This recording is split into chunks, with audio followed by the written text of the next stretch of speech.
Hey, what's up, Coin Fam? Today I'm going to talk to you about a rare penny you might have in your pocket change or in your coin jar as we speak. In this video, we're talking about close AMs and wide AMs, also known as CAMs and WAMs, what they are, what to look for, and how much they're worth. Towards the end of the video, I'll tell you about a one-of-a-kind variety that was discovered, then stolen, and has never been seen since. So make sure you stick around. So what is a wide AM and a close AM? Let's start off with some discussion of coin designs. In the long history of the Lincoln cent, there have been three major coin design changes to the reverse of the penny. There's the wheat reverse from 1909 to 1958, the memorial reverse from 1959 to 2008, and the shield reverse from 2010. I didn't forget about the 2009 reverse design. We'll talk about that in another video. Sometimes design changes are more subtle, and we may not even know that these changes have been made.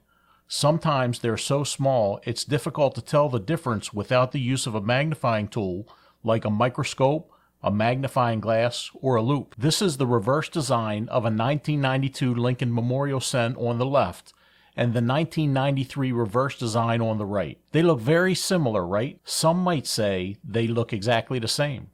There are two noticeable differences between these two designs. The first is the wide AM and the close AM, and the second is the difference with the designer's initials. Take a look at the correct 1992 reverse design on the left. This is the wide AM. There's a noticeable gap between the A and the M in the word America. Now compare that to the close AM design of the 1993 reverse. Notice how the A and the M are so close they're almost touching each other. So the difference between the wide AM and the close AM is the size of the gap between the A and M in America. There's another subtle difference between these two designs. If you look a little bit further down the coin to the right of the base of the Lincoln Memorial, you'll find the initials of the Lincoln Memorial cent reverse designer FG for Frank Gasparo. On the wide AM reverse, the F and G are slightly closer to the Lincoln Memorial than the F and G on the close AM. The wide AM reverse G also is thinner than the close AM FG, and the G on the wide AM FG has a small serif here and here. Up to 1992, the reverse hub for pennies had the wide AM reverse.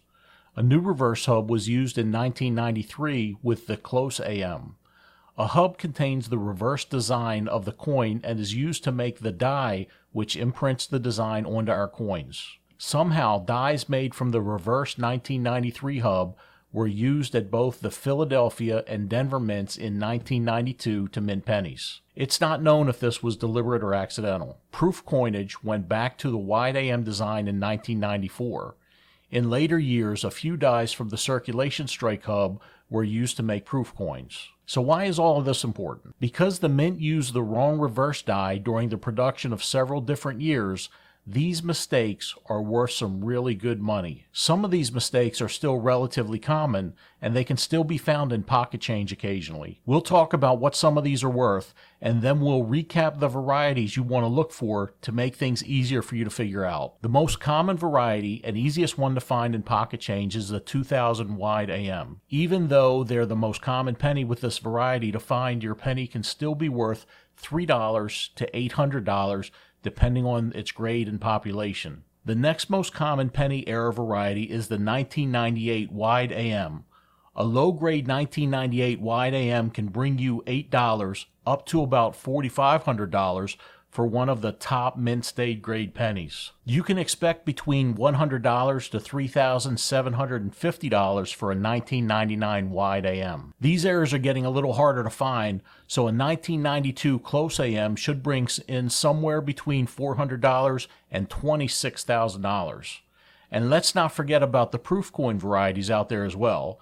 If you have a proof set for 1998 or 1999, you definitely want to check them as well. These San Francisco minted pennies could be worth a small fortune if your 1998 S or 1999 S penny has a close AM on the back of the coin. So here are the money coins. You want to look for the close AM on the 1992 penny, the wide AM on the 1998, 1999, and 2000 penny. You also want to look for the close AM on the 1998 and 1999 proof penny. We reviewed all of the known wide and close AM varieties except for one. And this is the one you really want to find because there's only one that has ever been discovered, and now it's missing. In January 2009, the author of Die Variety News reported that he discovered the only one known to exist, a 1996 wide AM variety Lincoln penny. Unfortunately, Mr. Crawford reported that this one-of-a-kind penny was stolen from him, along with some other coins outside of a coin show. The existence of this 1996 wide AM was never authenticated by a grading service, and so far, no other 1996 wide AM has been discovered. If there's one of them out there, there's got to be many, many more. We just need to find them. Thanks for watching, and don't forget to check your change.